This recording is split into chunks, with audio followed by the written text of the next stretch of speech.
Hello বন্ধুরা, সবাই কেমন আছো? আশা করি সবাই ভালো আছো। আমি চলে এসেছি আজকে আবারও একটা নতুন রেসিপি নিয়ে। আজ বানাবো ঢ্যাঁড়স আর চিংড়ির একটা নতুন কম্বিনেশন। অনেকেই কিন্তু ঢ্যাঁড়স খেতে পছন্দ করে না, কিন্তু আমি বলছি এভাবে যদি ঢ্যাঁড়স বানিয়ে দেখো, খেতে তোমরা বাধ্য। চলো তাহলে দেখে নিই। প্রথমেই ঢ্যাঁড়স, আলু আর পেঁয়াজ আমি কেটে নিয়েছি। এরপর চিংড়ি মাছটাকে ধুয়ে নুন হলুদ মাখিয়ে রেখে দিয়েছি। এরপর কড়াই সর্ষের তেল দেবো, দিয়ে সর্ষের তেলটা গরম হওয়ার জন্য অপেক্ষা করব। তারপর আগে থেকে নুন হলুদ মাখিয়ে রাখা চিংড়ি মাছগুলো কড়াইয়ে দিয়ে ভালোভাবে ভেজে নেবো।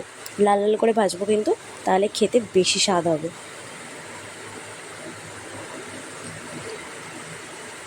তারপরে ভাজা হয়ে গেলে আমি তুলে নেব।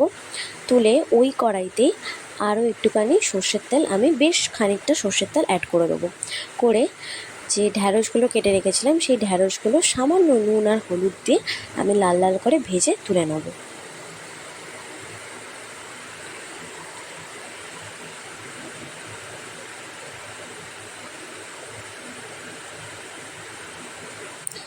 মাঝে আমাদের একটু লঙ্কার বাগানও দেখে নাও। যাই হোক, এরপরে ঢ্যাঁড়সটা ভাজা হয়ে গেলে লাল লাল করে তুলে নেব।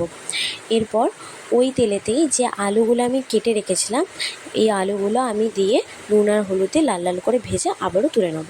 দেখো, প্রত্যেকটা জিনিস যদি তুমি আলাদা আলাদা করে ভেজে তুলে নাও, এতে কিন্তু টেস্টটা আরও বেশি হয়। এটা সবাই জানো। তো যাই হোক, এটা বলার কিছু নেই আর। তো আলুটাকে আমি লাল লাল করে ভেজে তুলে নিয়েছি। এরপর কড়াই আমি আরও একটু সর্ষের তেল দেবো, দিয়ে আগে থেকে যে কুচি করে রাখা পেঁয়াজগুলো সেগুলো দিয়ে একটু লাল লাল করে ভাজবো। দেখো, এতে আদা রসুন আমি কিচ্ছু দেবো না। আদা রসুন টমেটো, শুধু পেঁয়াজ দিয়ে হবে রান্নাটা। আর এতে যা টেস্ট হবে, আমি নিজে খেয়েছি। আমি দুপুরবেলা যতটা ভাত খাই তার থেকে আরও 4 ডবল ভাত খেয়ে নিয়েছি। যাই হোক, এখানে আমাদের বাগানে টমেটো, বেগুনের ফুল সবই এসছে। যাই হোক, এবার পেঁয়াজটা লাল লাল হয়ে এলে তাতে পরিমাণ মতন চিনি, হলুদ গুঁড়ো, লঙ্কা গুঁড়ো, কাশ্মীরি রেড চিলি পাউডার আর দেবো স্বাদ মতো নুন, দিয়ে সামান্য একটু জল দিয়ে মশলাটাকে ভালোভাবে মিশিয়ে নেবো। এরপর মশলা থেকে একটু তেল ছাড়ার জন্য অপেক্ষা করব। মশলা থেকে তেল ছেড়ে আসলে আগে থেকে যে ঢ্যাঁড়স আর আলুটা ভেজে রেখেছিলাম সেটা এবার দিয়ে দেবো। দিয়ে ভালোভাবে নাড়াচাড়া করে নিয়ে একটু কষাবো। তারপর আগে থেকে যে মাছগুলো ভেজে রেখেছিলাম, চিংড়ি মাছগুলো, সেগুলো দিয়ে দেবো। দিয়ে তাতে পরিমাণ মতন জল দেবো। বেশি কিন্তু ঝোলঝোল হবে না, এটা মাখা মাখা তরকারি হবে। ডাল বা এমনি ভাতের সাথে খেতে খুব ভালো লাগে। ঠিক আছে, এরপর একটু তরকারিটা ফুটতে দেবো। ততক্ষণে একটু বাগানটা তোমরা দেখে নাও।